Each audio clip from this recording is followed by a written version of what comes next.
Welcome back to the lecture on section of solids. In this problem, a hexagonal prism is resting on HP on one of its base. Two of its rectangular surfaces are parallel to VP. Here is the rectangular surfaces, that is a lateral surface. Two of its lateral surfaces are parallel to VP. In this position, a cutting plane perpendicular to HP and inclined at 60 degree to VP cuts the solid 6 mm away from its axis. This is the orientation of the cutting plane and this is the orientation of the solid. Let us draw the solid first and then introduce the cutting plane. As the solid is oriented like this, the base is visible in the top view. So we have to start from the top view. As two of its rectangular faces are parallel to VP, we have to draw the edges parallel to VP. And let us name the points. Let us name the front face as ABCD and rear face as 1, 2, 3, 4. Now I have named all the corners. I am going to draw the front view. Project all the points. The height of the solid is 55 mm and the base side is 25 mm. Let us mark the points here. A dash, B dash, C dash, D dash are visible points and E dash and F dash are invisible points. Here 1 dash, 2 dash, 3 dash, 4 dash are visible points. 5 dash and 6 dash are invisible points.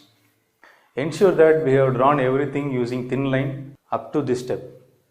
And then we have to introduce the cutting plane.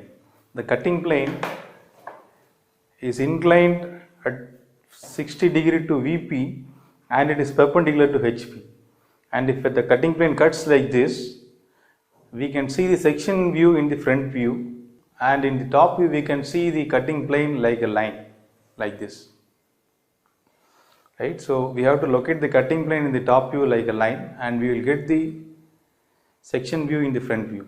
Let us mark a small circle with radius 6 mm so that we can locate the cutting plane at 6 mm from the center. Then keep your drafter scale at 60 degrees and draw a cutting plane like this. After locating this cutting plane, we come to know that one part of the solid is removed and one part of the solid is retained. Let us darken the retained portion.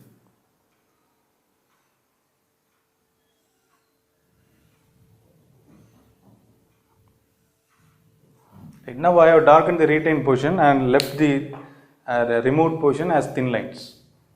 And let us name the points, newly created points because of the cutting plane. Here the cutting plane cuts two edges, they are AF and 1/6.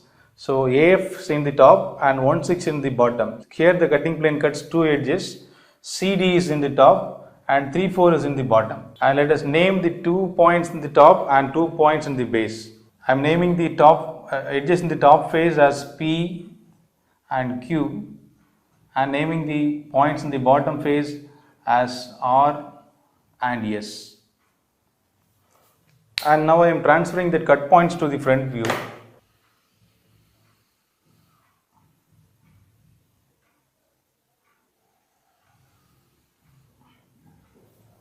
Now I have projected the point, and if I transfer the cut points, point Q is in the edge CD. So between C and D, point Q is there. And point R is in the edge 3, 4. So between 3 and 4, point R is here. Here, point P is between A and F. So point P is between A and F. And point S is between 1 and 6. Between 1 and 6, point S is there.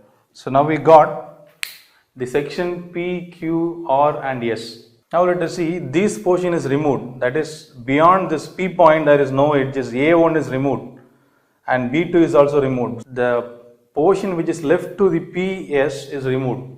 So this PS is the extreme left end of the solid right now, and these portions are retained.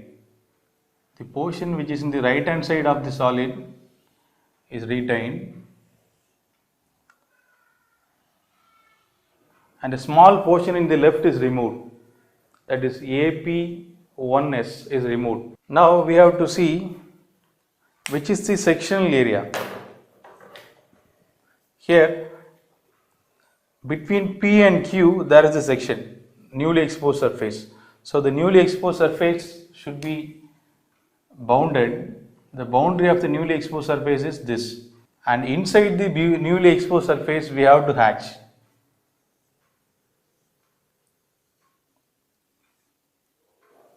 Now we have drawn the top view and sectional front view, and then the next step is drawing the true shape of the section. In order to draw the true shape, we have to draw a line perpendicular to the cutting plane. I mean, here the angle should be 90 degrees to the cutting plane. Then draw an XY line which should be named as X1 and Y1. Then measure the distance of the section and copy it here. From the first point, the point P is at 55 mm from the XY line. Measure the distance using your compass, and here is a line which goes from P. So keep your compass here and mark the point here. This is point P.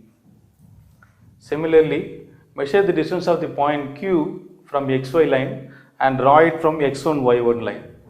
Q is from here. Measure the distance from XY to Q and copy here. This is point Q. Here the point R is on the XY line. So here the point will be in the X1 Y1 line itself. Point R is from here. So the point will be in X1 Y1 line. So this is the point R. Similarly, point S is in the X1 Y1 line itself, and S is from here. So here the point S will be lying over the X1 Y1 line itself. So now we got the section P, Q, R and S, and darken this shape and hatch it. Hatching should be done with thin lines, whereas the boundary should be in thick line. Thank you.